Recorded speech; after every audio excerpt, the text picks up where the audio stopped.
Hello friends, welcome to my channel. आज के इस वीडियो में हम पियर्सिंग कैंडलस्टिक पैटर्न और डार्क क्लाउड कवर पैटर्न के बारे में बात करेंगे। ये दोनों ही पैटर्न मल्टीपल कैंडलस्टिक पैटर्न में बनते हैं और जो ये पैटर्न होते हैं जो सिमिलर रहते हैं एंगल्फिंग कैंडलस्टिक पैटर्न के। थोड़ा सा डिफरेंट है, जो डिफरेंट है मैं आपको बताता हूँ। बाकी सेम ट्रेड सेटअप सेम ही रहेगा, आप उसी के अकॉर्डिंग इसमें ट्रेड लेने वाले हैं और जो भी रूल है उसी के अकॉर्डिंग जो डिफरेंट रहेगा मैं आपको बता दूंगा।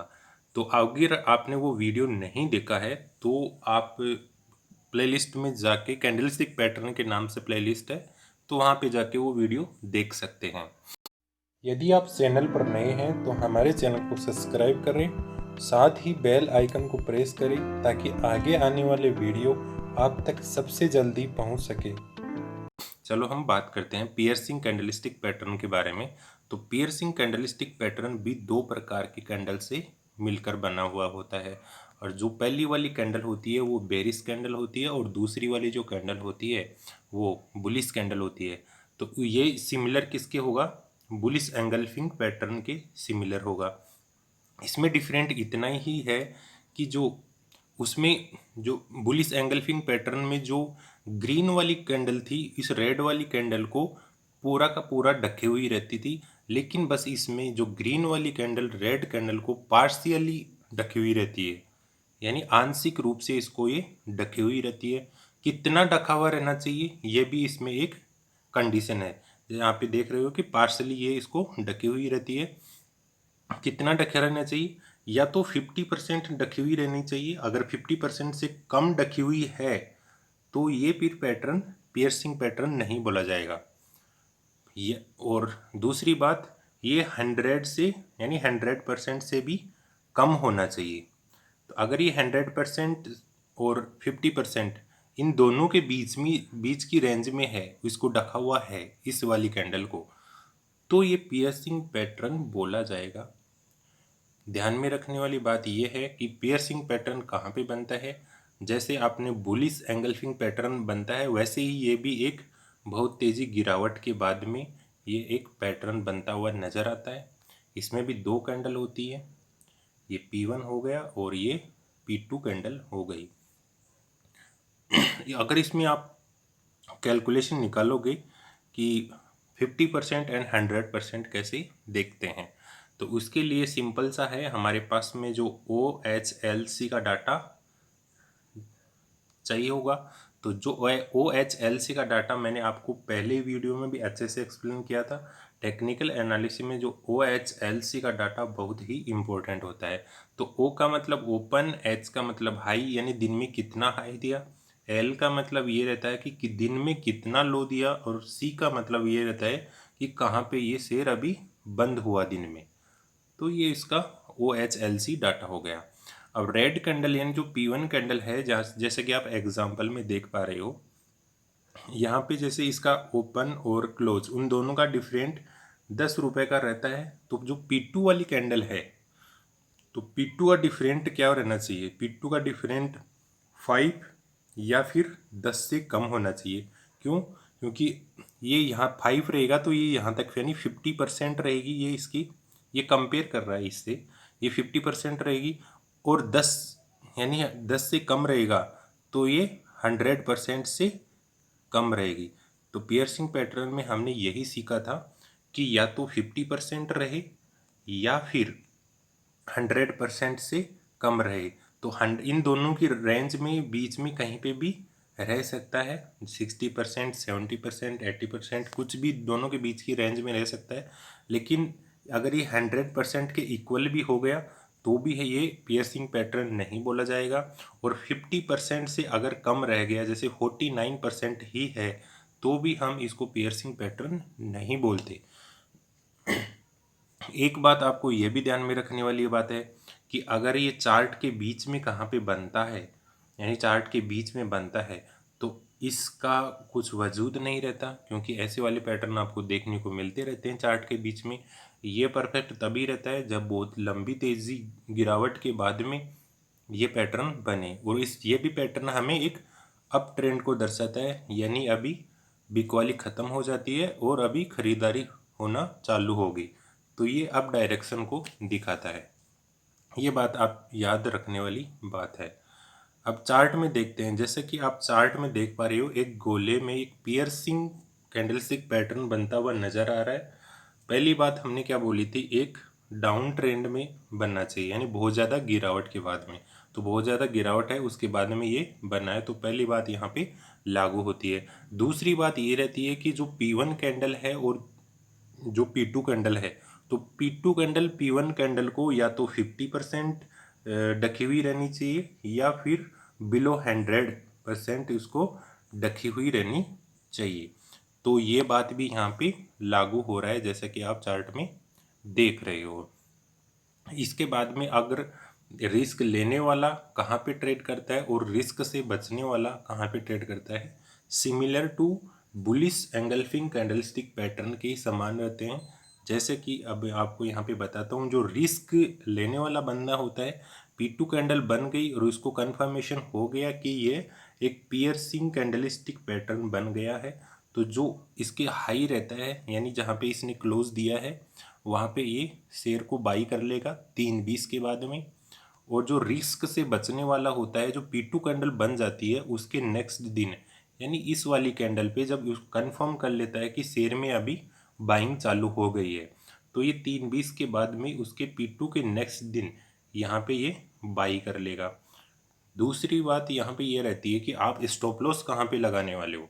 तो स्टॉप लॉस जो P1 candle and P2 candle, इन दोनों के जो लो हैं, इन दोनों में से जो सबसे ज़्यादा लो है वहाँ पे हम स्टॉप लॉस रख देते हैं। जहाँ पे ये इस चार्ट में दिख रहा होगा आपको कि इसका स्टॉप लॉस हम जो P2 कैंडल है उसके लो पर यहाँ पे स्टॉप लॉस रख देते हैं और अपने टारगेट तक की वेट करते हैं। टारगेट कितना होना चाहिए आगे आने वाले वीडियो में मैं बताता हूँ। अभी तो ये ध्यान रखो ये कैसा होता है। अभी ट्रेड सेटअप क्या रहना चाहिए। पहली बात तो मैंने आपको बोला था, जो रिस्क लेने वाला कब एंट्री होगा, यानी जब P2 कैंडल बन जाएगा और कंफर्म हो जाएगा तब लेगा। रिस्क से बचने वाला जब P2 कैंडल बनने के बाद में उसके नेक्स्ट दिन जब कंफर्म हो जाएगा कि ये अभी बाइंग चालू हो गई है तब लेगा। स्टॉप लॉस कहाँ पे पुट कर रखना चाहिए, जो P1 कैंडल और जो P2 कैंडल है उन दोनों के लो के नीचे रखना चाहिए, यानी उनमें से जितना जो लो दिया है उनके नीचे हम रखते हैं स्टॉप लॉस। आगे बात करते हैं कि की पॉइंट क्या रहना चाहिए। तो इस सेटअप में आप देखने के लिए की पॉइंट में एक तो ये डाउन साइड में, यानी बहुत तेज़ी गिरावट के बाद में ये वाला पैटर्न बनता है, तो उसको क्या बोलते हैं, ये परफेक्ट सिनेरियो रहता है हमारे लिए, यानी बॉटम साइड में बनता है। अगर चार्ट के बीच में बनता है तो उसका कुछ मतलब नहीं रहता। दूसरा आता है पैटर्न कन्फर्मेशन। अगर ये पैटर्न कन्फर्म हो जाए, यानी जो P2 कैंडल होता है जो P1 कैंडल को 50% या बिलो टू 50% है, सॉरी बिलो टू 100%, इन दोनों के बीच में उसको ढका हुआ रहना चाहिए, तो पैटर्न कन्फर्मेशन हो गया। उसके बाद में हम देखते हैं यहाँ पे सपोर्ट लेवल, यानी जब गिरावट होती है तो प्राइस के नीचे वाली जो पार्ट होता है वो सपोर्ट रहता है। अब सपोर्ट पे ये पैटर्न बनता हुआ नज़र आ रहा है और उसकी हाई वॉल्यूम है, तब हमारे लिए एक एक परफेक्ट सिनारियो बनता है कि हम इसमें ट्रेड ले सकते हो। अगर आप ट्रेड लेते हैं तो हमें प्रॉफिट ज़रूर होता है और स्टॉप लॉस ज़रूर मेंटेन करना। दूसरी बात कर रहा हूँ मैं डार्क क्लाउड कवर की, जो सिमिलर रहती है बेरिस एंगल्फिंग कैंडलस्टिक पैटर्न की। बाकी जो ट्रेड सेटअप है same to same bearish engulfing candlestick pattern का ही है।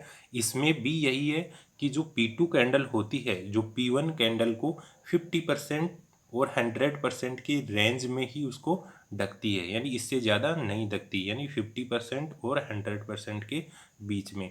तो दोनों की बात ही सेम होती है। और उसके बाद में ये इसका जो ट्रेड सेटअप होता है सेम बेरिस एंगल्फिंग पैटर्न के समान होना चाहिए। एक बात ध्यान में और रखनी चाहिए कि ये एक गैप अप ओपनिंग होती है, और जबकि जो पियर्सिंग पैटर्न था उसमें गैप डाउन ओपन होती है। मैं आपको वहाँ पे बताना भूल गया, लेकिन ये ध्यान रखो उसमें एक गैप डाउन ओपनिंग होती है।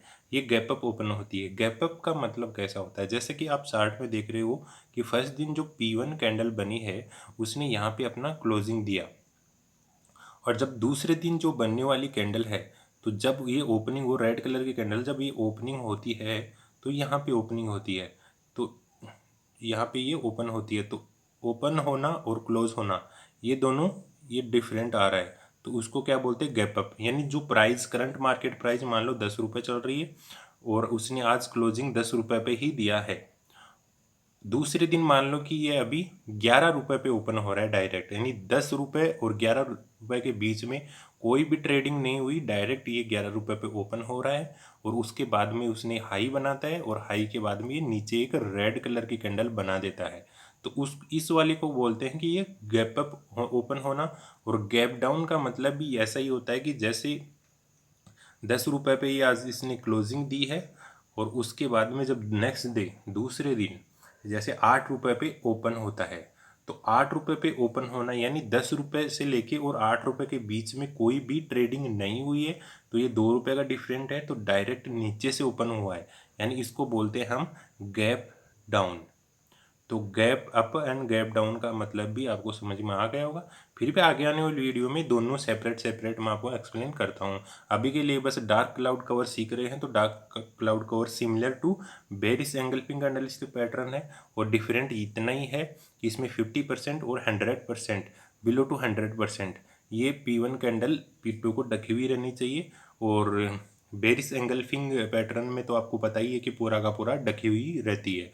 तो बाकी ट्रेड सेटअप वैसा ही रहने वाला है जैसा बेरिस एंगल्फिंग कैंडलस्टिक पैटर्न में होता है। जैसा कि आपको चार्ट में दिख रहा है, यहाँ पे एक गोले में जो dark cloud cover candlestick pattern बनता हुआ दिख रहा है, तो पहली वाली कैंडल है जो ग्रीन कलर की है, वो दूसरी वाली होती है जो रेड कलर की होती है, उसको ढकी हुई रहती है। हमारा क्या था इसमें, ये एक अप ट्रेंड यानी टॉप पे बनता है, जो बेरिस एंगल्फिंग पैटर्न में भी आपको पता है कि वो एक टॉप पे बना था, तो ये भी एक यानी बहुत तेज़ी के बाद में बताता है। ये वाला पैटर्न भी हमें बोलता है कि अभी बहुत ज़्यादा बाइंग हो चुकी है, यानी ये और बोट में चला गया है, और अभी इसमें सेलिंग का प्रेशर है, तो सेलिंग आने वाली है, तो ये ट्रेड वापस से डाउन आने वाला है।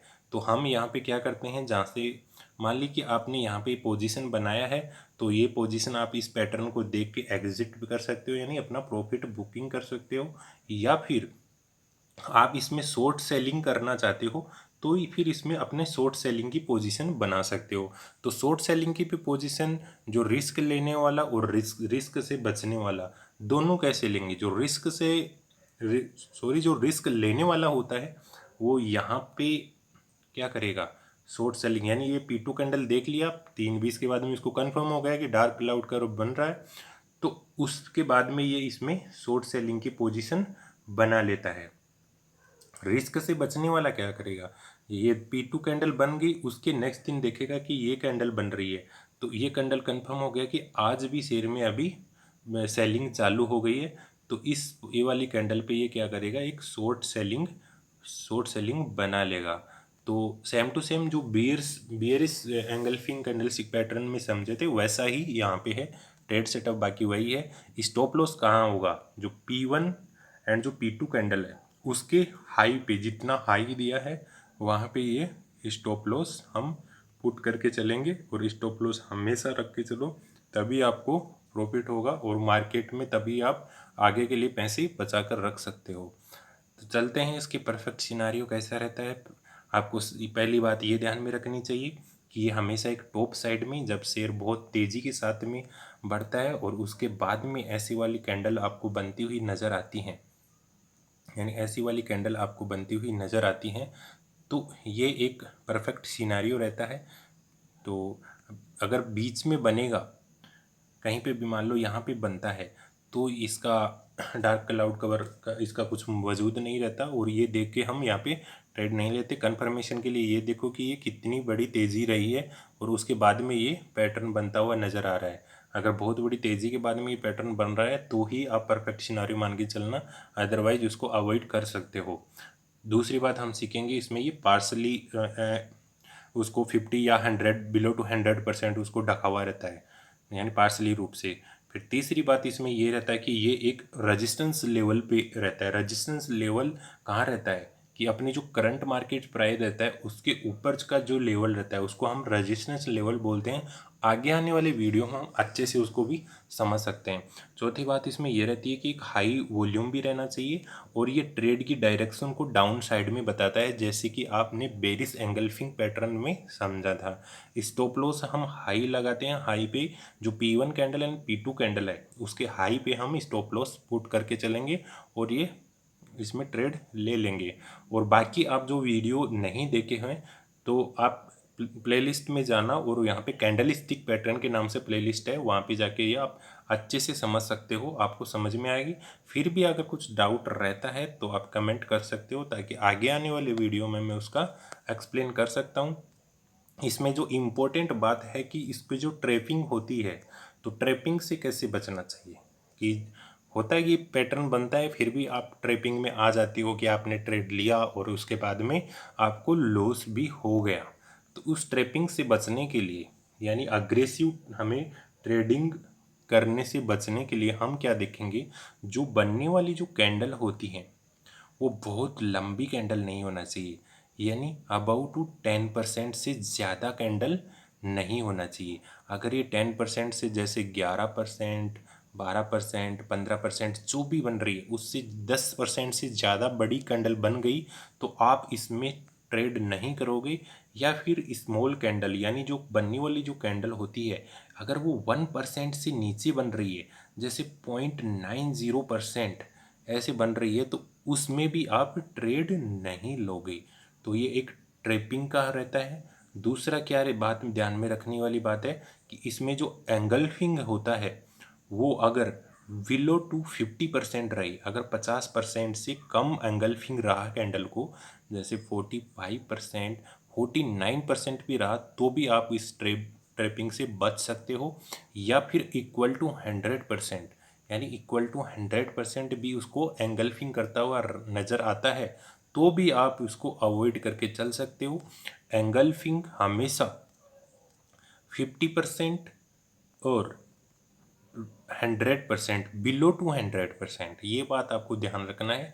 बिलो टू 100%, यानी इन दोनों की रेंज में ही अगर एंगल्फिंग हो रहा है तो ये आपके लिए एक परफेक्ट सिनेरियो रहता है, दोनों में ही, पियर्सिंग कैंडलस्टिक पैटर्न में और जो हमने डार्क क्लाउड कवर समझा है उसमें। लेकिन अगर आप बोलोगे कि मैं अभी ट्रेडिंग कहाँ से लूँ, कि दोनों सेटअप दिख रहे हैं, एक तो हमने बुलिश एंगल्फिंग कैंडलस्टिक पैटर्न पढ़ा और बेरिश एंगल्फिंग कैंडलस्टिक पैटर्न पढ़ा। अभी हमने पढ़ा क्या, पेयरसिंग पैटर्न पढ़ा और उसके डार्क क्लाउड कवर पैटर्न पढ़ा। तो इन चारों में से हम किस में एंट्री लेंगे। तो अगर ऐसा वाला कंफर्म सेटअप चाहिए आपको तो मैं ये बोलता हूँ कि जो एंगल्फिंग के जो पैटर्न है, तो दोनों सेटअप यानी ये 4 सेटअप बन रहे हैं, तो एंगल्फिंग के जो पैटर्न हैं उसको पहले आप ले सकते हो और जो ये पियर्सिंग एंड जो डार्क क्लाउड कवर है उसको आप दूसरे नंबर पर रख सकते हो। तो ये बात आपको ध्यान में रखनी चाहिए। नेक्स्ट वीडियो में हम पढ़ेंगे हरामी पैटर्न के बारे में, जो ये भी एक मल्टीपल कैंडलस्टिक पैटर्न का ही पैटर्न है। तो तब तक आप वीडियो देखते रहो और अगर चैनल पर अभी नए हो तो सब्सक्राइब करो, ताकि आगे आने वाली जो इम्पोर्टेंट वीडियो हैं आपसे मिस ना हो सके। और वीडियो को शेयर करते रहो, ध्यान रहे। और जब भी देखो तो अच्छे से देखो और जो भी मैंने इम्पोर्टेंट चीज़ बताई है उसको नोट करके चलो। अगर आप सीरियस सीखना चाहते हैं तो नोट करके चलो, अदरवाइज आप अवॉइड करके सकते हो। स्किप करके देखना कुछ मतलब नहीं है। मार्केट ऐसा हवा में मत लेके चलो, क्योंकि हवा में कुछ भी समझ में नहीं आने वाला। चलो मिलते हैं हम नेक्स्ट वीडियो में।